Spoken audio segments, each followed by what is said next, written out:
Hello అండి. ఈరోజు నేను మీకు ఒక ట్రెడిషనల్ కూరకారం మెంతి కారం అనమాట. దీన్ని మెంతి కారం అంటారు. ఒక ట్రెడిషనల్ కూరకారం అండి. ఈ కూరకారం మనం వంకాయలు కూరకారంతో వంకాయలు, బెండకాయలు, దొండకాయలు, బీరకాయలు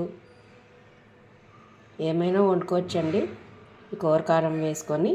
అలాంటి కూరకారం ఇది మన ట్రెడిషనల్ కూరకారం అండి. దీన్ని మెంతి కారం అని కూడా అంటారు. మనం దీన్ని ఎలా తయారు చేసుకోవాలో నేను చెప్తాను. కావాల్సిన పదార్థాలు ఏంటంటే శనగపప్పు, మినప్పప్పు, శనగపప్పు ఒక 2 టేబుల్ స్పూన్స్ అండి, మినప్పప్పు ఒక 2 టేబుల్ స్పూన్స్, ధనియాలు 2 టేబుల్ స్పూన్స్, జీలకర్ర 1/2 టేబుల్ స్పూన్, మెంతులు 1 టేబుల్ స్పూన్.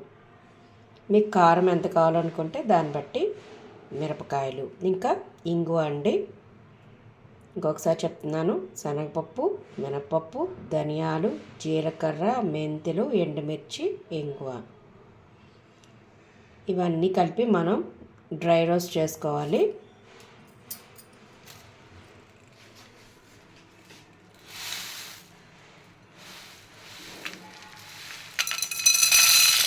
అన్నీ కలిపేసుకొని చేసుకోవచ్చండి, విడివిడిగా అక్కర్లేదు.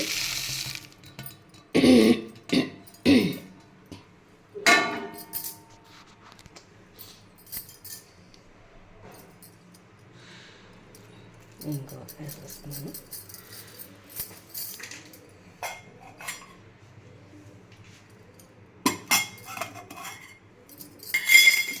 కొద్దిగా 1/2 స్పూన్ అండి ఆయిల్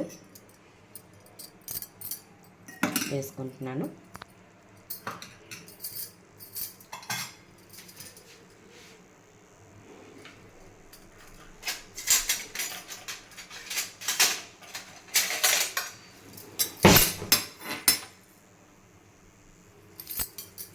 దీన్ని ఇప్పుడు డ్రై రోస్ట్ చేద్దాం.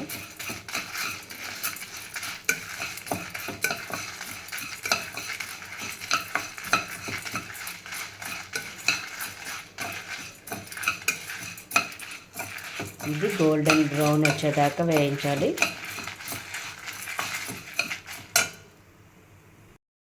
చూసారు కదండి, ఇలాగా నేను దీన్ని డ్రై రోస్ట్ చేసుకున్నాను.